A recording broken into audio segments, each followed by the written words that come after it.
Bugungi videoda biz yangi 2026 Chevrolet Matiz modeli haqida batafsil gaplashamiz va uning dizayni, texnologiyasi hamda kundalik hayotda qanday qulay avtomobil ekanini ko'rib chiqamiz. Agar siz kichik lekin zamonaviy shahar avtomobilini izlayotgan bo'lsangiz, bu model juda qiziqarli tanlov bo'lishi mumkin. Videoni oxirigacha ko'ring va albatta Tarmax kanaliga obuna bo'lishni unutmang, chunki bu yerda siz har kuni yangi avtomobillar haqida foydali ma'lumotlar topasiz.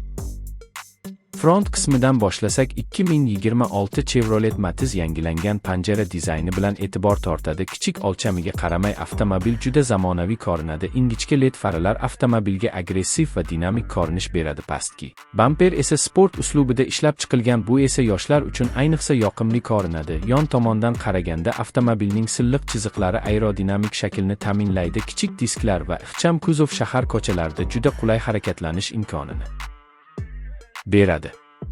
Endi orqa qismiga e'tibor beramiz. Bu yerda zamonaviy stop chiroqlari va ixcham bagaj dizayni ko'zga tashlanadi. Kichik avtomobil bo'lishiga qaramay, bagaj hajmi kundalik foydalanish uchun yetarli. Supermarket xaridlari yoki kichik sayohatlar uchun bu avtomobil juda mos keladi. Shuningdek, orqa oynaning kengligi haydovchiga yaxshi ko'rinish beradi. Bu esa parkovka vaqtida katta yordam bo'ladi.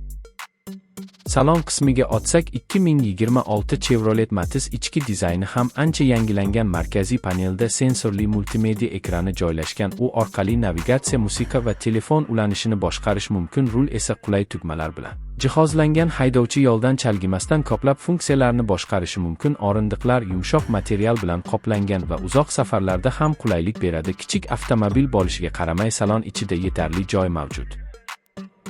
Texnik tomondan yangi Matiz tejamkor dvigatel bilan taqdim etiladi. Kichik hajmli benzin dvigateli shahar haydovi uchun ideal hisoblanadi. Yoqilg'i sarfi kam bo'lgani uchun bu